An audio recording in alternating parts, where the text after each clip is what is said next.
Assalamualaikum warahmatullahi wabarakatuh. Kembali lagi dengan saya Cindy di program Ngopi Ngobrol Padat Berisi.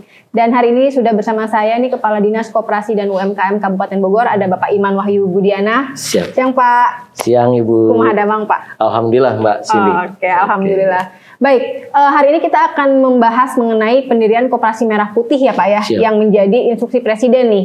Jadi Kabupaten Bogor ini harus membentuk Koperasi Merah Putih di seluruh kecamatan, kelurahan dan desa ya Pak ya. Siap.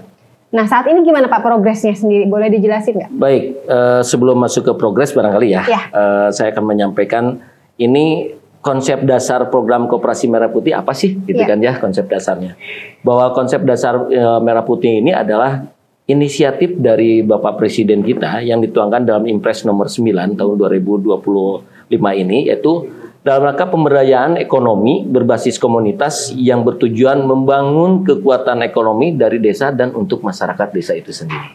Kemudian konsep dasarnya apa? Membentuk koperasi yang menggabungkan semangat nasionalisme, makanya disebut Merah Putih. Nah, nasionalisme dengan prinsip koperasi yang demokratis, adil, dan gotong royong. Jadi itu Mbak, dari awalnya. Nah, dengan demikian kita diminta untuk seluruh di Indonesia ini, setiap kabupaten kota, agar melaksanakan musyawarah desa. Musyawarah desa dalam rangka pembentukan koperasi itu sendiri.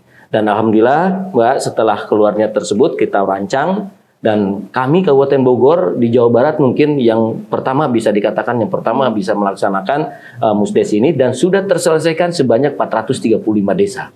Alhamdulillah. 435 desa sudah terbentuk pengurusnya ya Pak ya? Pengurusnya. Jadi kita musyawarah desa, di mana dari musyawarah desa itu membentuk adanya kebentukan koperasi itu sendiri. Nah, prosesnya setelah musyawarah desa ini, kita alhamdulillah yang sudah, karena tindak lanjutnya kan setelah ini harus dilakukan akta notaris, ya diverifikasi oleh akta dengan notaris yang ada, yang berdasarkan kita juga melakukan MOU dengan NPAK, yaitu notaris pembuat akte koperasi, yaitu sebanyak 27 orang notaris di Kabupaten Bogor. Nah, kita sudah hampir mendekati 259 yang berbentuk akta. Tapi akta ini belum berbadan hukum karena harus diupload dan diberikan atau disampaikan ke Kemenhumkam. Dan di Kemenhumkam ini kita alhamdulillah baru 23 dari 259 ini. Nah, ini masih lumayan. Sementara kita target dari Provinsi Jawa Barat memang kita 31 Mei ini harus selesai musdesnya. Bukan akte, tapi Kabupaten Bogor sudah melampaui. Jadi musdesnya sudah selesai, aktenya juga sudah 259, ditambah yang sudah berbadan hukum pun 23. Jadi kita sudah melangkah lebih maju daripada teman-teman yang lain. Nah, kalau tadi yang sudah berbadan hukum dan sudah terdaftar di Kemenkumham baru 23 begitu ya. Kalau dari target dari Dinas Koperasi sendiri ini selesainya kapan? Justru kalau Provinsi Jawa Barat menargetkan 31 itu adalah selesai musdes. Kalau kami targetnya 31 Mei ini selesai akta. Seluruh tahapannya selesai. Gitu ya? Jadi sebanyak 435 mudah-mudahan sudah selesai. Nah, nanti kita punya target lagi pertengahan bulan Juni kita harus sudah berbadan hukum. Semuanya. Jadi pertengahan harus kita tanggal 20-an Juni itu kita harus sudah berbadan hukum dan insya Allah akan di launching oleh Presiden Republik Indonesia itu tanggal 12 Juli nanti.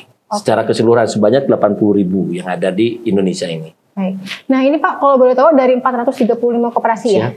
Ini apakah memang murni baru, koperasi baru yang dibentuk atau melanjutkan koperasi yang sudah ada begitu? Baik. Kita memang sudah menyarankan kepada masyarakat atau kepada desa-desa yang ada, apakah ada nggak koperasi masyarakat yang ingin bergabung atau namanya pengembangan? Karena dalam pembentukan dalam pendirian Koperasi Merah Putih itu ada 3.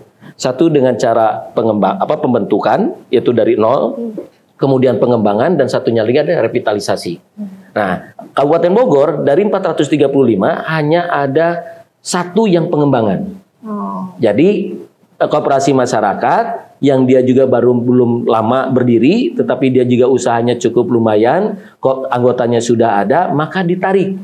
Dia menjadi Koperasi Kelurahan Pakansari.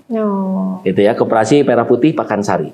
Nah, itu ya. Jadi kelurahan kalau ini. Alhamdulillah masyarakatnya mau. Dan yang lainnya sebanyak 434 desa dan kelurahan semuanya pembentukan dari nol.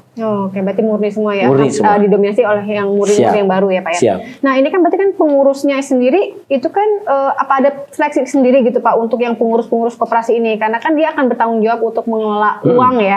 Namanya bicara uang itu pasti sensitif ya Pak. Siap. Nah ini gimana? Gini. Koperasi kan kita harus tahu prinsip-prinsip daripada koperasi. Koperasi ini kan milik bersama, bukan milik pengurus, bukan milik kepala desa, tetapi koperasi adalah milik masyarakat dan milik anggota koperasi itu sendiri. Ketika berbicara ke anggota, berarti itu yang ditunjuk menjadi pengurusnya itu ketua pengurus, kemudian bendahara, sekretaris, itu adalah hasil musyawarah itu sendiri. Kemudian kaitan dengan siapa yang punya kompetensi seperti apa kan berdasarkan hasil musyawarah. Termasuk dengan penggajian, hal-hal yang lainnya itu adalah berdasarkan dari kolektif itu musyawarah itu sendiri. Tidak bisa menentukan bahwa saya pengen jadi ketua pengurus tapi gaji saya 2 juta atau berapa. Nggak ada. Lihat dulu aktivitasnya seperti apa. Toh modalnya semuanya kan dari masyarakat, dari anggota itu sendiri. Termasuk pengawas di sana itu harus menjadi anggota koperasi. Pengawas katakanlah dalam hal ini, pengawas ini sesuai dengan surat edaran dari Kementerian Koperasi bahwa yang menjadi ketua pengawas itu adalah ex officio kepala desa. Nah, tetapi kepala desa ini juga dia harus menjadi anggota dulu. Tidak boleh kalau misalkan saya sebagai kepala desa, Mbak sebagai ketua pengurus yang sudah terpilih, saya ikut menjadi ketua pengawas, nggak boleh. Tapi kami pun saya harus menjadi pengurus dulu, sebagai anggota dulu yang ada di sana. Oke, baik. Itu Bu. Untuk minimal keanggotaan untuk di musyawarah pengurus ini Pak? Dalam hal ini perkoperasian berdasarkan undang-undang perkoperasian bahwa pembentukan koperasi itu cukup dengan 9 pun bisa jadi. 9 orang. 9 orang. Tapi untuk musyawarah desa ini kebanyakan kurang lebih lah ya, kurang lebih hampir 50 orang yang hadir.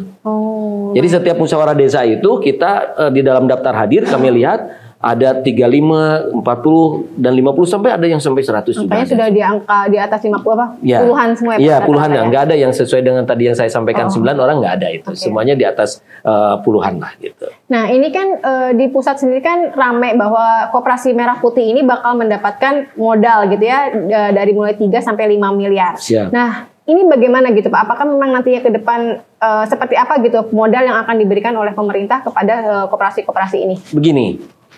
Saya juga berdasarkan penjelasan ya. Kalau kami kan kabupaten hanya menjalankan kan ya. Bahwa kaitan dengan modal yang isu, katakanlah kalau saya menyampaikannya isu karena belum apakah benar atau tidak. Cuman berdasarkan informasi dari Pak Menko Pangan, saya pada saat ikutan rapat di Bandung, rakor di Bandung pada saat itu, beliau menyampaikan bahwa akan diberikan sebanyak 3 miliar rupiah setiap desa. Tapi bentuknya itu plafon yang nanti akan dibiayai oleh himbara yang sudah terbentuk saat ini, yaitu milik pemerintah, yaitu antara lain BRI, BNI, sama Mandiri. Ya, 3 bank itu yang akan memberikan pinjaman dan bukan hibah. Tapi ini adalah murni pinjaman. Prosesnya seperti apa? Prosesnya adalah nanti setiap koperasi desa itu mengusulkan dalam bentuk proposal. Nah, di dalam hal ini pembentukan koperasi sesuai dengan surat edaran ada 7 kegiatan yang dilakukan. Yang antara lain adalah simpan pinjam, pembuatan kantor, kemudian poliklinik, kemudian apotek, kemudian sebuah usaha, agen penjualan pengiriman barang sampai kepada cold storage atau pergudangan. Nah, jadi mereka itu nanti tinggal para pengurus, kita kawal para pengurus ini, mereka yang utama yang mana dulu? Apakah sebuah usaha? Tadi sebuah usaha itu agen-agen itu ya, mungkin itu. Kemudian apakah mereka akan membuat apotek atau klinik atau seperti apa? Nah, mereka harus membuat sebuah proposal. Proposal, dan walaupun ini proposal pasti akan direstui, direstui oleh bank itu, tetapi nilainya sesuaikan. Dia pun tidak mau asal-asalan misalkan ketujuh kegiatan itu diusulkan sekaligus 3 miliar, belum tentu. Ya, realistis atau enggak gitu. Iya, nah itulah nanti berdasarkan hasil analisa bank juga nanti bank juga akan turun ke lapangan benar enggak atau seperti apa nantinya gitu. Barulah dikasih. Nah, ini plafon ini selama 6 tahun. Informasi ya, saya berdasarkan informasi ya, Tapi bukan untuk ke situ ya? belum, saya belum dapatkan juknisnya itu karena sekarang konsentrasi di kita ini, di Indonesia ini sekarang pemerintah itu bagaimana melaksanakan musdesnya dulu, gitu. Mungkin bahkan sudah ada keluar kita harus membuat satgas, satgas merah putih kaitan dengan koperasi merah putih dan kita sudah dibentuk satgasnya itu. Satgas itu yang mengisi dari langsung, ketuanya adalah Pak Bupati langsung, Pak Bupati sebagai ketua, Wakil Bupati sebagai Sekda sebagai wakil ketuanya, kemudian saya sebagai sekretarisnya, dan lainnya adalah instansi atau SKPD yang menangani kaitan dengan apotek berarti dinas kesehatan, kemudian nanti pertanian berarti dinas pertanian, dan mereka lah yang harus mengawal, membimbing sampai terciptanya di desa itu. Baik. Nah ini kan ada beberapa gerai begitu ya yang memang dibuka oleh pemerintah begitu. Apakah setiap koperasi merah putih itu harus mencakup 7 gerai itu atau bisa memilih salah satunya? Harapannya semua bisa masuk. Karena gini, kalau sekarang hanya satu, Mbak, ya, dia mencantumkan hanya serba usaha, tanggung aktenya nanti ketika dia harus usaha yang lain berarti harus ada perubahan akta. Karena di dalam akta itu sudah ditentukan usaha-usahanya harus ada. Ketika dia itu misalkan Mbak sebagai pengurus, baru usaha serba usaha. Ketika Mbak pengen ada simpan pinjam, tidak bisa Mbak, tidak sesuai dengan akta, berarti aktanya harus diganti. Jadi makanya sekarang, makanya oleh pemerintah dipersiapkan dalam aktenya pun 7 kegiatan itu. Oh, berarti itu sudah ya, bisa itu, katakanlah mungkin baku atau apalah ya gitu. Walaupun nanti kan nggak jadi masalah. Walaupun kita aktanya ada 7 atau 8 atau 10, walaupun tidak dilaksanakan, baru satu dilaksanakan nggak ada persoalan. Gitu. Siap. Nah Pak, ini kan tadi setiap koperasi itu Dewan Pengawasnya adalah yang ex officio kepala desa begitu ya. Terus peran dari Dinas UMKM sendiri dan koperasi berarti jadi satgasnya mengawasi kadesnya atau ikut mengawasi yang koperasinya? Gimana perannya? Bukan mengawasi kadesnya ya, di garis bawahi. Kita mengawasi proses perjalanan dia usahanya. Usahanya berjalan nggak dengan baik kan? Karena mereka ini kan pembentukan Mbak. Belum tentu pembentukan itu dia belum tahu kaitan dengan apa sih itu koperasi, apa sih itu sekarang RAT, apa sih itu RAPBK gitu kan. Minimal mereka itu tahu dulu konsep koperasi itu seperti apa sih. Jangan sampai kita ini dipaksakan tetapi rohnya koperasi diabaikan. Kita harus tetap, walaupun ini adalah program yang strategi nasional, tetap roh koperasinya harus ada. Karena di atasnya juga koperasi desa merah putih. Ini jangan sampai keluar rohnya itu, sehingga saya selaku kepala dinas berkewajiban memberikan pengetahuan kaitan dengan manajerial koperasi itu seperti apa. Gitu Mbak. Insya Allah saya akan bantu walaupun dengan keterbatasan karena ada Impres nomor 1.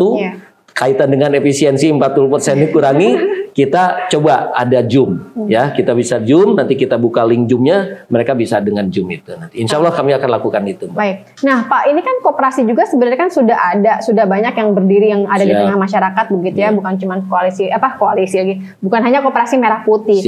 Sebenarnya keuntungan apa sih bagi masyarakat gitu ya ketika mereka gabungnya di koperasi merah putih gitu? Begini, koperasi merah putih kan tadi yang saya sebutkan dalam rangka pemberdayaan gitu kan ya. Kalau koperasi masyarakat, belum tentu masyarakat itu punya sendiri masyarakat itu sendiri. Kalau koperasi merah putih itu hanya desa tersebut. Kalau masyarakat terkadang kan, katakanlah Mbak juga saya juga sebagai anggota koperasi di sini ikutan saya, koperasi di sini ikutan karena itu diperkenankan. Tapi kalau di koperasi merah putih itu by name by address. Artinya dia itu harus ada di wilayah itu sendiri. Nggak boleh loncat ya? Nggak boleh. Misalkan Mbak rumahnya di Ciomas, koperasi di Dramaga, Mbak ikutan di koperasi di Dramaga, itu tidak diperkenankan. Baik. Gitu. Nah sekarang saya mau nanya soal ini. Jaminan untuk bahwa ketika nantinya simpan pinjam begitu ya, jaminan bahwa uang yang disimpan itu akan aman dan akan dikelola dengan baik begitu oleh pengurus koperasinya, ini seperti apa Pak? Gini, yang namanya di koperasi itu, yang namanya simpanan wajib dan simpanan pokok itu ya, simpanan yang bisa dikelola itu karena namanya simpanan wajib itu tidak boleh dikelola Mbak. Misalkan Mbak 500, saya 500, ada 1000. 1000 ini tidak boleh digolangkan menjadi usaha. Ini harus tetap ada. Ya, tapi modal yang lainnya adalah dari simpanan sukarela kayak itu baru. Yang namanya simpanan wajib itu tidak diperkenankan untuk dijadikan usaha karena itu adalah hutang. Jadi ketika Mbak nanti suatu saat baru 2 bulan itu, tapi Mbak pengen keluar, kan dari mana uangnya kalau dipinjam? Bedanya dengan bank itu. Kalau di bank kan begitu uang masuk, kita mungkin udah dikreditkan lagi ke orang lain. Gitu kan, pinjamkan ke orang lain. Tapi kalau koperasi tidak boleh. Karena Mbak 2 bulan mau keluar, uangnya dari mana kalau udah dikreditkan ke orang lain? Berarti ini harus dikembalikan. Begitu bedanya. Siap. Nah, ini kan di koperasi tadi juga disebutkan bahwa koperasi Merah Putih ini juga nanti ada yang nantinya jadi agen sembako, agen LPG, begitu ya. Di desa pun dia juga sudah ada BUMDes begitu ya Pak ya. Nah ini gimana keberadaan BUMDes dan koperasi di dalam satu desa itu bagaimana? Gini, BUMDes di kita kan ada yang sudah maju juga Mbak. Ya, di Kabupaten Bogor itu banyak lah ya, cukup lumayan lah ya kaitan dengan BUMDes itu. Kan kalau BUMDes itu badan usaha milik desa. Berarti itu milik usahanya desa. Tapi kalau koperasi ini milik masyarakat. Nah, bagaimana kami selalu menyampaikan bahwa BUMDes dengan koperasi harus bersinergi. Kan pengawasnya juga Pak Kepala Desa. Nah, bersinergi di dalam nanti bagaimana usahanya. Gitu, karena katakanlah misalkan BUMDes itu udah punya agen, mari kita sama-sama. Nanti misalkan barangnya dari BUMDes dijualkan oleh koperasi. Koperasi mintalah 50 perak satu. Koperasi yang membayar kepada BUMDes, koperasi bisa kepada masyarakat dengan kredit. Gitu. Nah, kalau terkait dengan ininya, SDM-nya untuk pengurusnya sendiri Pak, ini kan Kabupaten Bogor luas, jangkauannya luar biasa dari ujung ke ujung, dengan mungkin pendidikannya juga belum merata secara sempurna begitu ya. Ini untuk dari Dinas Koperasi sendiri bagaimana menyikapi itu? Bagaimana untuk menyamakan kemampuan secara merata gitu ya? Betul. Sekarang kan gini Mbak, saya tidak melihat background daripada orang tersebut ya. Kalau sampai harus melihat backgroundnya, kita kawal, mereka diajarin dulu seperti itu, sampai kapan musyawarah desa akan tercapai? Dan bagaimana proses pembentukan koperasinya pun belum juga. Sekarang kita pasrahkan kepada hasil musyawarah. Ketika berbicara hasil musyawarah, berarti orang-orang itu kan orang-orang desa itu. Berarti ketika menunjuk si A atau si B itu, berarti di desa itu sudah punya kompetensi dong kepada yang bersangkutan. Kita percayakan kepada mereka. Tapi di perjalanan kita asah mereka juga. Saya yakin nanti hukum alam akan tersingkirkan. Kalau dia tidak mampu akan tersingkirkan. Gitu. Berarti memang tidak ada penyeleksian sebelumnya untuk menjadi pengurus ya Pak ya? Ya, kembali kepada masyarakat itu saja sebagai anggota kan di sana pada saat musyawarah itu kan ada anggota. Bahkan itu anggota itu Mbak dicalonkan ada 3 orang, ada yang 2 orang, kemudian nanti dia pakai itu nggak ngacung ini pakai slot. Siapa nih dihitung, siapa yang jadi ketua, yang terakhir jadi bendara ini gitu Mbak. Jadi tidak langsung ditunjuk si A jadi ketua, enggak begitu, tapi berdasarkan demokrasi. Kalau misalkan ini, bagaimana untuk mengantisipasi terjadinya praktik korupsi gitu Pak dalam nanti perjalanannya koperasi itu berjalan begitu? Ini. Nah, kami dalam hal ini ya, ini kan uang daripada masyarakat ya, hasil pinjaman juga kan seperti ini. Ya, inilah regulasinya yang saya belum ini kan ya seperti apa. Kami dari Dinas Koperasi hanya bisa mengawal. Ya, mengawal mereka, kemudian kita juga arahkan seperti apa dalam hal proses bisnisnya seperti apa. Tetapi yang paling dominan nanti yang mengawasi adalah kepala desa. Karena kepala desa sebagai pengawasnya. Berarti kepala desa bertanggung jawab penuh atas yang namanya di situ, yang namanya pengawas kan dia pun seperti inspektorat gitu kan ya, dia yang melaksanakan pengawasannya. Tetapi rambu-rambunya itu nanti kita akan bekali harus apa dan seperti apa. Makanya kami ingin melatih kaitan dengan kursus akuntansinya juga, bagaimana kaitan dengan pelaporan, bagaimana rencana anggaran pendapatan belanja koperasinya, RAPBK-nya gitu Mbak ya. Jadi kita cobalah kita coba, dan pastinya juga pihak bank juga ketika memberikan modal itu kepada yang bersangkutan akan lebih selektif. Tidak serta-merta karena plafonnya kemudian 3 miliar langsung blek 3 miliar ya mungkin nggak bisa gitu juga ya. Nah, saya suka menyampaikan, kemarin saya ketemu dengan orang Karang Taruna. Karang Taruna kan para pemuda. Kan tujuannya dari Pak Presiden ini bagaimana tumbuh perekonomian yang ada di desa. Masyarakat desa balik lagi ke desa. Tolong yang sudah kuliah ada di mana daripada kita urban. gitu kan, lebih baik kita membesarkan desa itu sendiri, bangun desanya masing-masing. Dan ini Karang Taruna berperan untuk hal di sana, biar para pemuda itu bisa ada di desa itu, tidak ingin berangkat ke Jakarta, kemana, ke luar negeri atau apa, tapi bangunlah desa ini. Itulah yang diinginkan oleh Pak Prabowo ini. Bayangkan Mbak sekarang, dengan kita ada 435 desa, berarti lapangan pekerjaan ambil 3 tadi ya, bendahara, pengurus, sama sekretaris. Berarti sudah 3 orang. Berarti sudah ada berapa? 120 1.200 orang. Ya, kurang lebih 1.200 orang yang menjadi tenaga kerja yang ada di desa itu. Ditambah lagi nanti bisnisnya. Kalau sekarang ada 7 bisnis, kali lagi kan? Kalau minimal sekarang satu bisnisnya itu dikelola oleh 2 orang, berarti 14 kali 435 berapa?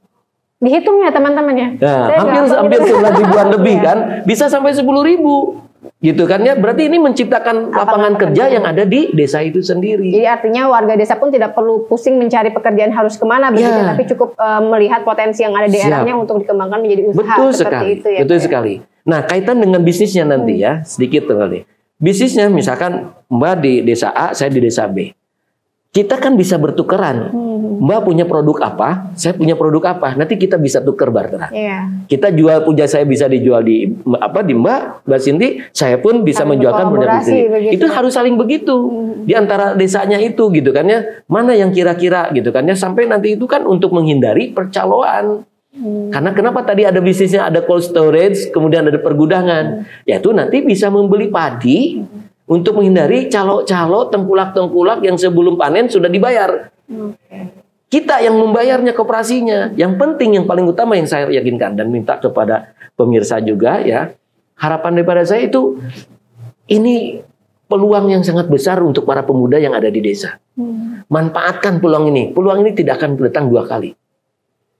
Mari kita sama-sama di situ kita bangun desa itu sendiri.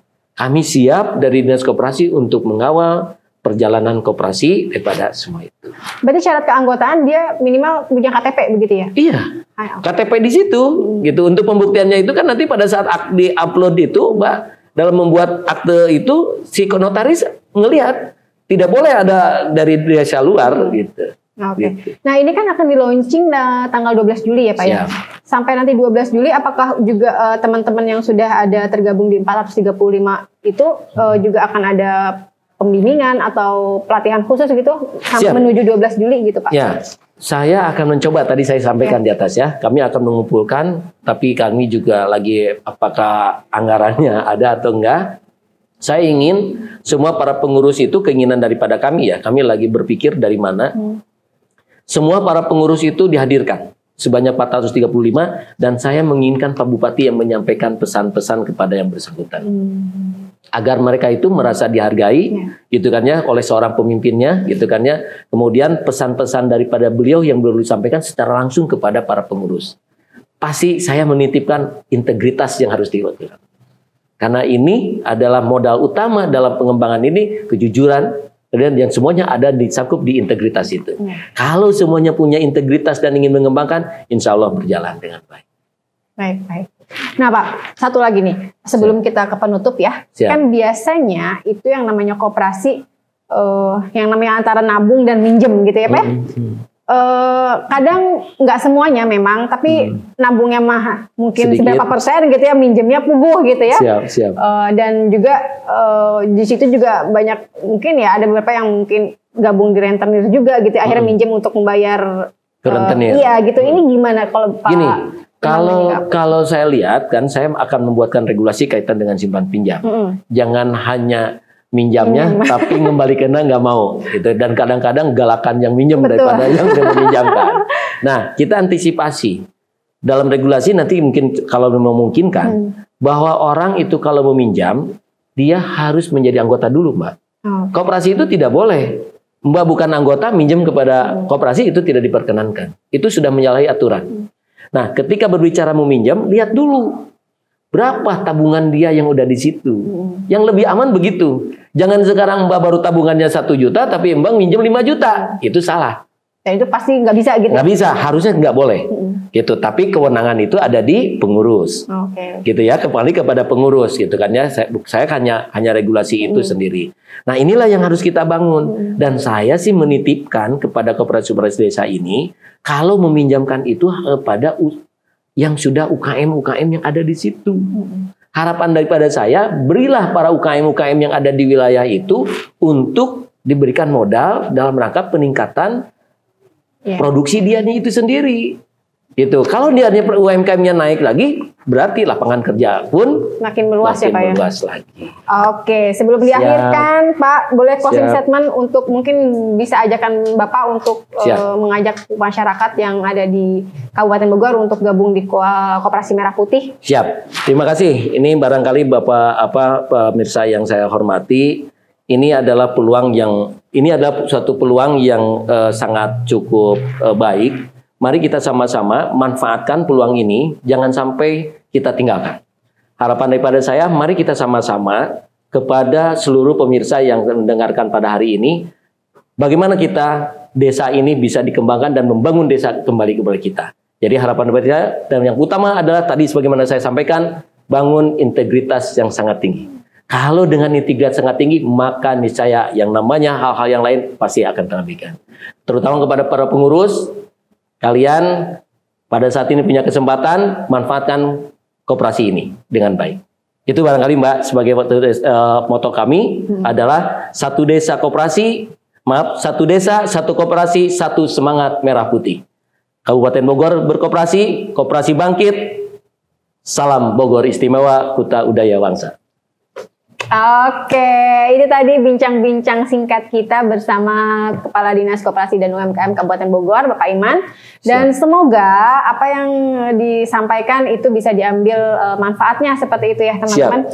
Terima kasih, kembali lagi nanti di tema yang berbeda, di kesempatan berbeda dengan narasumber yang berbeda. Terima kasih. Wabillahi taufiq wal hidayah. Wassalamualaikum warahmatullahi wabarakatuh. Waalaikumsalam. Terima kasih.